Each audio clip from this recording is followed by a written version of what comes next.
اعوذ باللہ من الشیطان الرجیم، بسم اللہ الرحمن الرحیم۔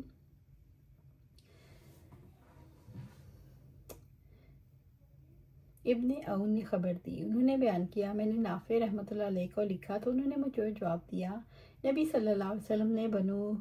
مستلق پر جب حملہ کیا تو بالکل غافل تھے، ان کے مویشی پانی پی رہے تھے، ان کے لڑنے والوں کو قتل کیا گیا، عورتیں بچوں کو قید کر لیا گیا، انہی قیدیوں میں جویریہ رضی اللہ تعالیٰ عنہ ام المومنین بھی تھی۔ نافع نے لکھا، یہ حدیث مجھ سے عبداللہ بن عمر رضی اللہ تعالیٰ عنہ نے بیان کی، وہ خود بھی اسلامی فوج کے ہمراہ تھے۔ حضرت جویریہ حارث بن ابی زرار کی بیٹی تھی، ان کا باپ بنی مطلق کا سردار تھا، کہتے ہیں پہلے ثابت بن قیس کے حصے میں آئیں، انہوں نے ان کو مکاتب کر دیا، آپ صلی اللہ علیہ وسلم نے بدل کتابت ادا کر کے ان سے نکاح کر لیا، اور آپ صلی اللہ علیہ وسلم کے نکاح کر لینے کی وجہ سے لوگوں نے بنی مستلق کے کل قیدیوں کو آزاد کر دیا، اس خیال تک بھی آپ صلی اللہ علیہ وسلم کے رشتہ دار ہو گئے۔ بنو مستلق عرب قبیلہ تھا جسے غلام بنایا گیا تھا، اسی سے باب کی مطابقت ثابت ہوئی، عربوں کو بھی لونڈی غلام بنایا جا سکتا ہے اگر وہ کافر ہوں، اسلامی حکومت کے مقابلے پر لڑنے کو آئیں۔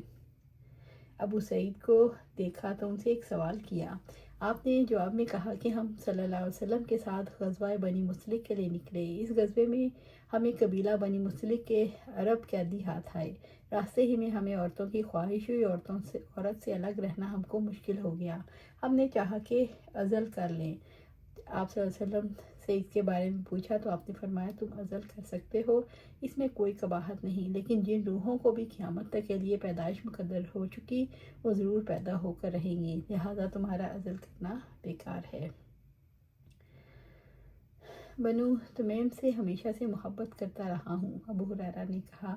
دوسری سند امام بخاری نے کہا، مجھ سے ابن سلام نے بیان کیا، ہم کو جریر بن عبدالحمید نے ابو ہریرہ رضی اللہ عنہ نے فرمایا، تین باتوں کی وجہ سے جنہیں میں نے آپ صلی اللہ علیہ وسلم سے سنا، بنو تمیم سے ہمیشہ محبت کرتا ہوں۔ آپ صلی اللہ علیہ وسلم نے ان کے بارے میں فرمایا، یہ لوگ دجال کے مقابلے میں میری امت میں سب سے زیادہ سخت مخالف ثابت ہوں گے۔ انہوں نے بیان کیا، ایک مرتبہ بنو تمیم کے یہاں سے زکوٰۃ وصول ہو کر آئی تو آپ صلی اللہ علیہ وسلم نے فرمایا، یہ ہماری قوم کی زکوٰۃ ہے۔ بنو تمیم کی ایک عورت قید ہو کر عائشہ رضی اللہ عنہ کے پاس تھی تو آپ صلی اللہ علیہ وسلم سے فرمایا، اسے آزاد کر دو، یہ حضرت اسماعیل علیہ السلام کی اولاد میں سے ہے۔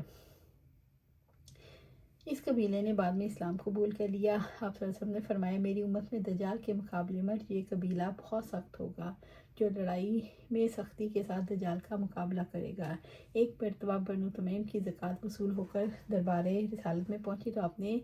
ازراہ کرم فرمایا، یہ ہماری قوم کی زکوٰۃ ہے۔ جو شخص اپنی لونڈی کو ادب اور علم سکھائے، اس کی فضیلت کا بیان۔